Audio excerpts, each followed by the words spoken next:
If you listened very carefully to the previous two videos, I hope you saw that there are some kind of opposing qualities between the self-preservation and the sexual instinct. Now, they're not opposing each other, but there's some kind of antagonism between the two. And you can say that the sexual instinct has some kind of aphrodisiac qualities, and the self-preservation instinct has more some kind of anaphrodisiac or libido-killing qualities. Now, what we are going to see in this video now is how this antagonism can play some kind of reinforcing role of the dominant instinct. And very concretely, if somebody has a dominant self-preservation instinct but a sexual repressed instinct, then this repressed sexual instinct is actually going to reinforce the power of the self-preservation instinct. And the other way around, if somebody has a dominant sexual instinct but the self-preservation instinct is repressed, then the qualities of this sexual instinct are going to come out even stronger.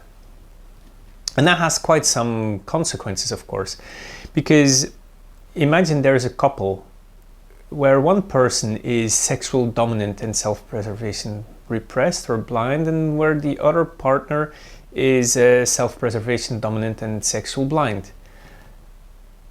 Very often that's going to lead to a situation where these two people think that somehow they are sexually incompatible. There is indeed going to be a major difference or divergence in sexual temperament. And very often this can create a big obstacle in the sexual life and also marital satisfaction of this couple. Because if people don't deal with this difference and if there is no mutual understanding, then the resentment is just going to grow on both sides. And it can lead to marital conflict. So the importance of this video is to understand how the instincts can lead to some kind of sexual incompatibility or a perceived sexual incompatibility.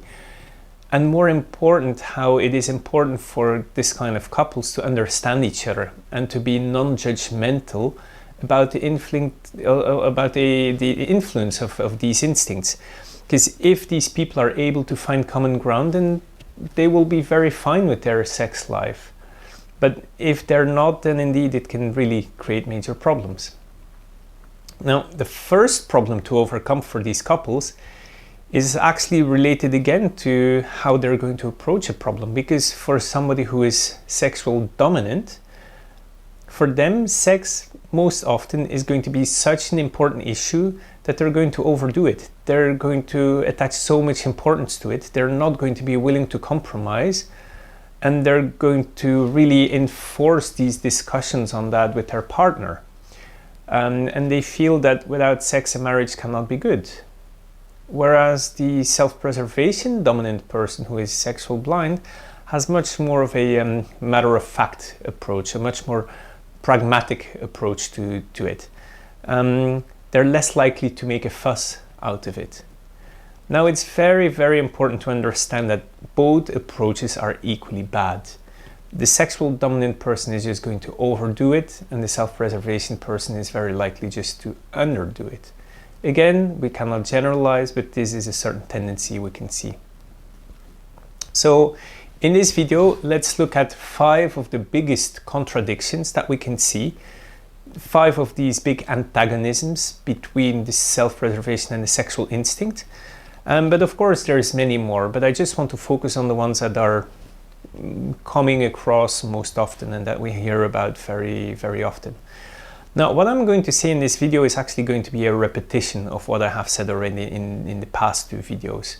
So you may not learn anything new, but I think it's very important that you're able to put these 2 instincts next to each other. So the first antagonism is physicality versus sensuality. People with a strong self-preservation instinct tend to be very much into the body. Sex and the pleasure they're seeking is very much physiological, it's very genital, it's very orgasm oriented. And for the self-preservation dominant people, sex is mainly about the intercourse. And so what they're also doing is they're more firmly holding the partner. And again, what I said before is that these people may not want to admit that the main focus is on achieving orgasm. It's really about the physiological release and not that much about emotional attraction or about bonding or anything like that. Now, on the contrary, this sexual dominant is more interested in the emotional state. And basically they have this desire for passion, intensity, juiciness, and really they're looking for some kind of merging. They have this urge to merge. So they're not that much in the body, but more into the mind. And as a result, instead of being very firm in holding the partner, it's much more about some kind of sensual touch most often. They're also more interested in foreplay, outer course, erotic connection, and so on. It doesn't mean that they don't care about the physiological release. It doesn't mean that they don't care about orgasm. No, on the contrary, they still see that orgasm is somehow the culmination of this whole process. But actually, an interesting thing here is that as sexual dominant people are less orgasm oriented, they're not so much focused on it, and they actually have less problems achieving it. And people who are sexual dominant have, it's much easier for them actually to have a full body orgasm because they're just less focused on the genitals. Whereas the self-preservation partner is going to be fully focused on the orgasm, and as a result is quite often not able to achieve one. The second big antagonism is the energy efficiency of the self-preservation instinct and this irrational energy expenditure of the sexual instinct. People with a strong self-preservation instinct, they have a very irrational approach to using their resources and their energy. So for them, they're just going to use the energy that is needed in order to meet this need, but they don't want to spend more. So they like being a recipient of foreplay, but they don't want to actively engage in it most often because it's some kind of waste of energy. The same thing actually after the orgasm. They may also not want to spend too much time and energy. Basically, the need has been met, that's it. And well, too much cuddling and so on may seem as a little bit a waste of energy. And also bringing the partner to orgasm can seem like hard work. But on the other side, we have the sexual instinct. These people are they're highly energetic, they're very passionate, very intense, and they like playing an active role actually. And they're not thinking of the resources that are needed for creating this closer bond with the partner that they're looking for. They're really willing to expend every bit of energy that is still in their body. They're basically willing to spend as much energy as needed in order to achieve what they want to achieve in their sexual play. But it's not only about the energy that they are using, but it's also how quickly they can mobilize this energy.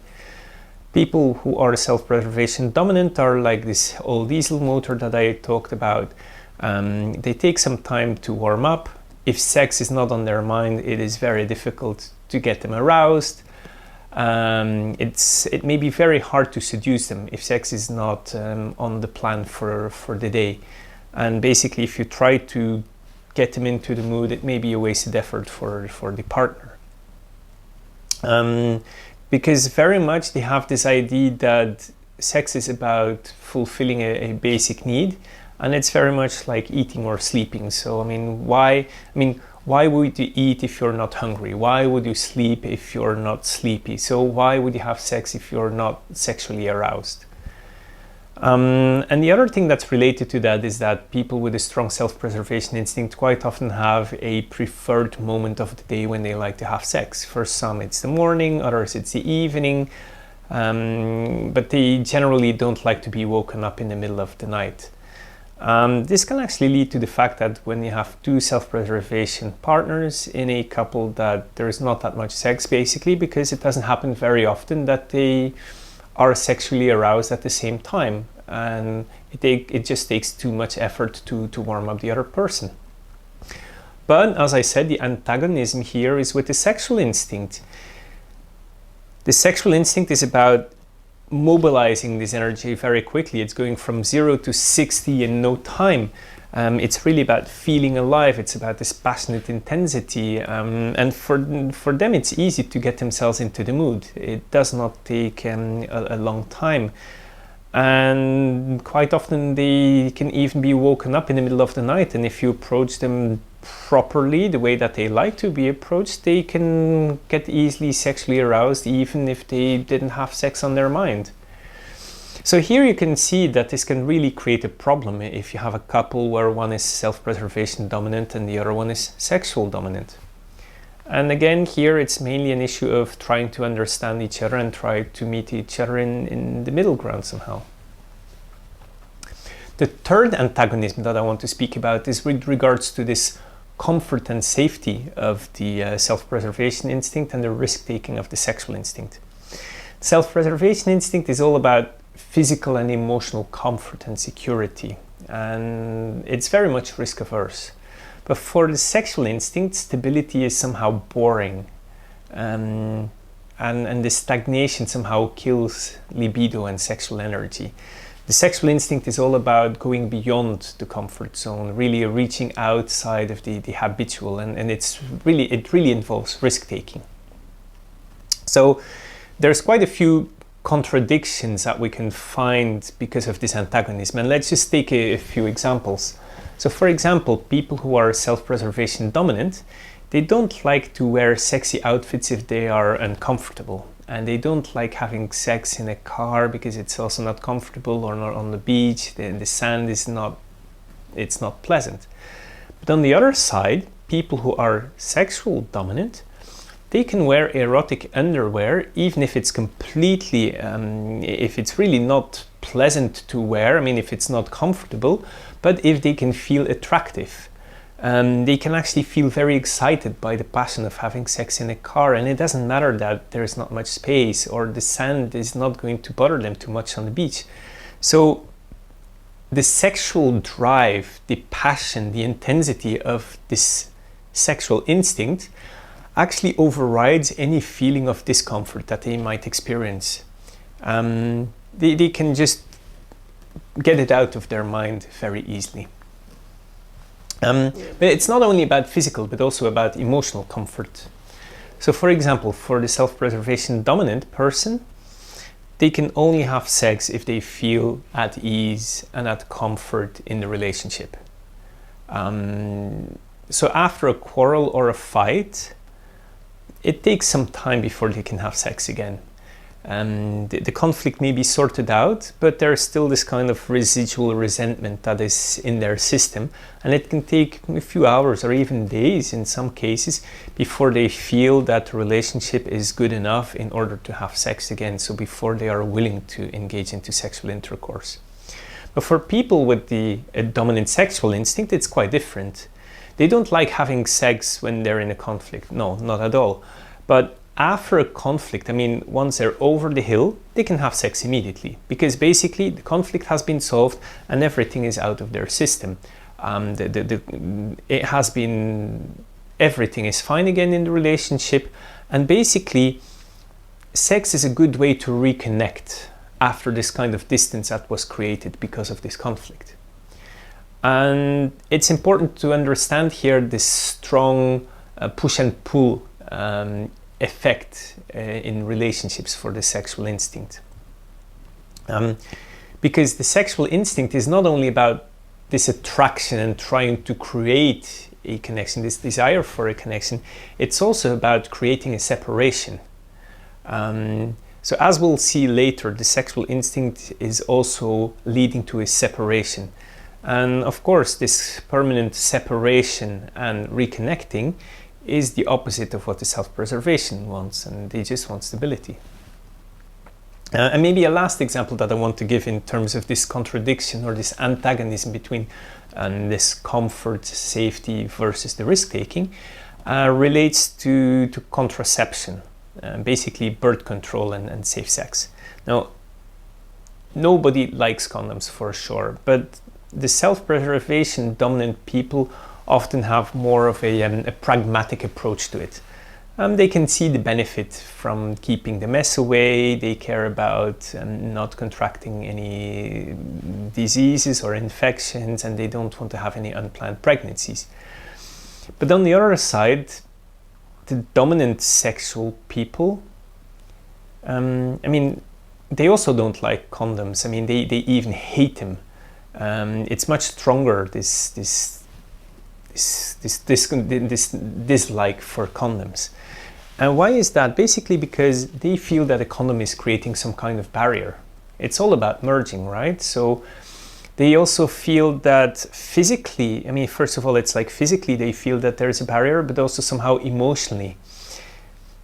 If they're not giving themselves completely, if there are limitations in sex, it's as if they're doing something they shouldn't be doing. It's as if it's as if it's not passionate enough. It's as if it's just some kind of casual hookup and not something super special, as if they're not connected on a soul level. And of course, we should not generalize for all types, because, for example, type 4 can be a little bit counter-instinctual, I would say, because the self-preservation 4 is actually quite risk-taking in this regard. The fourth antagonism is about pragmatism versus idealization. I talked about it quite a few times already, that the self-preservation instinct is all about pragmatism. And people who are self-preservation dominant tend to be even overly pragmatic, and they tend to be overly rational. And they have a very down-to-earth approach to sex. It's very much like, look, compare it with food. Food, I'm hungry, there's food, I eat, the need is met. And the same applies with sex. It's like, I have sexual desire, my partner is sexually available, I'm having sex, the need is met. So it's a very pragmatic approach. The same also applies to masturbation. Masturbation is doing the trick. It leads you where you want to be. It gives you an orgasm. It's a very energy efficient way. You don't need to really think about the needs of your partner. So for self-preservation people who live in a society that is not too sexually repressed, they're going to have a very easygoing approach to masturbation. Of course, it's not that they don't like partner sex. There's definitely advantages to it, but it's not a bad option either to masturbate. Self-preservation dominant people also can have actually a pragmatic approach to prostitution in many cases, because prostitution is very transactional. It's a service that is provided against a certain payment. There is no relationship involved. There are no emotional demands or expectations. And of course, the only question can relate, of course, to the safety with regards to sexually transmittable diseases and infections. But also here we see that the opposite actually applies to the sexual dominant instinct. People who are sexually dominant completely look down at this approach of this self-preservation instinct. They are more irrational, they idealize more, and so the self-preservation dominant people can actually find that sexual dominant people are a little bit delusional. The sexual instinct, people with the sexual instinct as a dominant instinct, they tend to idealize the sexual act, they give it too much importance, they have some kind of expectations about the spiritual bond, and they always tend to idealize a partner. And also in terms of masturbation, some people who are sexual dominant can masturbate very often, and they can really masturbate frantically. But they will only do this if they don't have a partner, or if the partner is not available, because masturbation will feel as some kind of lost opportunity for an intense connection if their partner is just laying next to them. So also this can create quite some problems in a couple where one person is self-preservation dominant and the other one is sexual dominant. And the fifth and last example I want to give about these antagonisms between the self-preservation and the sexual instinct relates to the stability of the self-preservation instinct and the novelty of the sexual instinct. And actually, what I'm going to say now is not something new, because quite a few authors have written about this already, about this conflict between the self-preservation and the sexual instinct, through their specific angle. And one of these authors is Esther Perel. She's one of the most famous sex therapists and sex educators in the early 21st century. And she focused her research and work on this tension between the need for security and the need for freedom in couples. So for those of you who have not read her books yet, I can highly recommend you to have a look at Mating and Captivity and The State of Affairs. So Esther Perel claims that the qualities needed for a stable and a comfortable marriage are security, predictability, structure, rules, traditions. So that's very much what we see in the self-preservation instinct. But she also highlighted and saw that all of these qualities are actually very anti-aphrodisiac. Because on the contrary, sex requires something completely different. Sex requires novelty, unpredictability, freedom, excitement. And this is very much what we see in the sexual instinct, to use our Enneagram terminology. Now, indeed, if we're looking at it, the self-preservation instinct can make sex quite uneventful, quite predictable, boring, pragmatic, and very orgasm-focused.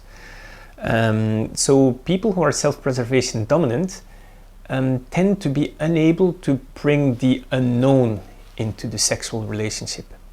Now, on the contrary, the sexual instinct is all about novelty, creativity, adventure, the unknown, experimenting, and so on. And these are all things that make sex actually less boring. And so people who have a dominant sexual instinct are very often able to spice up their sex life and find some novelty, even if they have been together with somebody for 10 years. So that's one part of the antagonism, but Esther Perel also wrote something else that's highly antagonistic. And she wrote that sex requires separateness, because sex is actually a way to build a connection between two people. I mean, sexual energy requires two poles. I mean, just like a battery has two poles, or the magnetic field of the earth has two poles. You need two poles in order to have this flow of energy.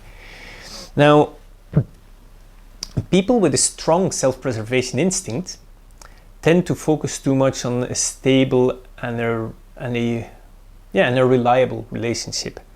So actually, very often these people are too close. And if you're too close, there is no attraction. I mean, if you don't have two poles, there cannot be any energy between them. If they're together, you won't have any flow of energy. So, basically in sex, you try to have something you don't have. But if you are self-preservation dominant and you have this very stable relationship, you basically have what you want. So basically, you could say that self-preservation dominant people suffer sometimes from too much closeness and too much intimacy. And at the same time, on top of that, they may fear abandonment. They may fear losing what they already have. And that makes them even more afraid of venturing out and to experiment. So these people may be excellent actually in terms of family life, because there is stability for the relationship and for the children around them. But the negative impact is that there is going to be limited sexual energy in this couple. Because again, there is no distance, there is no separateness between them. Now, people with a strong sexual instinct are the opposite, because they get somehow turned off by stability. They want to have what is not there, and if everything is there, then you cannot desire anything anymore. So they have this permanent push-pull dynamics. As I already said, that the sexual instinct is not only about attracting, it's also about creating a separation. So basically this push-pull dynamics that create some kind of unstable relationship, and that create lots of intensity and emotional intensity, and quite often quarrels and fights in a couple, they're actually a very, very powerful generator for energy. including for sexual energy. But of course, people who have a sexual blind spot, they're completely turned off by this. And of course, the people who are sexual blind, they then have to pay the price for that, because it may lead to some kind of, let's say, boring sex life. So what is the conclusion here? I mean, which instinct is better? I mean, if we were to ask to self-preservation and sexual dominant, they would both think that their approach is the best, right? Because the self-preservation dominant would claim that their pragmatic approach leads to stability, it's better for the marriage, it's more stable. But on the other side, the sexual dominant is going to say that at least they have passion, intensity, they feel alive, and this is what a healthy approach to sex should be like. The answer is that, well, both are equally bad and equally good. Both are equally healthy and unhealthy. They both have their advantages and disadvantages. In order to have a healthy sexual relationship, you basically need both. You need to have them somehow balanced out. Look, focusing on an orgasm is not romantic, but focusing on this merger of souls is also somehow a little bit delusional. Being lazy in bed is not going to arouse your partner, but if you're too intense, it can actually put off your partner, and it can even lead to injuries in the worst cases. If you are overly concerned with safety, that's going to be pretty much killing the libido. But on the other side, if you're reckless about safety, about safe sex, that can be pretty stupid. So this pragmatism can be boring, but from the other side, this irrationality and intensity and idealization can maybe a little bit too reckless, and it's actually the opposite of really being present. So the ideal is if we can find some kind of golden middle way. So there is no instinct that is better or worse, it's just about finding a right balance. There's one last remark that I want to make here, and that is that if there's no problem, there's no problem. Sometimes there's couples where both partners are self-preservation dominant and they don't have sex very often, but they're somehow happy with it. And they approach a sex therapist or a psychotherapist because they've seen or they've read something that sex has to be spicy and that it has to be kinky and all this kind of stuff. But as a result of that, they somehow get to the false conclusion that there's something wrong with their sex life, or maybe something wrong with them. Well, look, it's very easy. There's nothing wrong with you if that's your case. If you enjoy your sex life, if both of you are happy with that, then that's it. Don't worry about that. Because I believe actually that most of the books that are out there about sex have been written by people who have a dominant sexual instinct. I actually think that the world of sex education and sex therapy is dominated, and if not maybe even monopolized, by people who are sexual dominant. Because it's very often about this soul connection, about something spicy, about tantric sex and so on. And although they claim that there's no normal in sex, they still have the narrative of how they perceive sex and sexuality. So they really transmit their own views. But again, if it doesn't resonate with you, that's fine. Just enjoy your own sex life.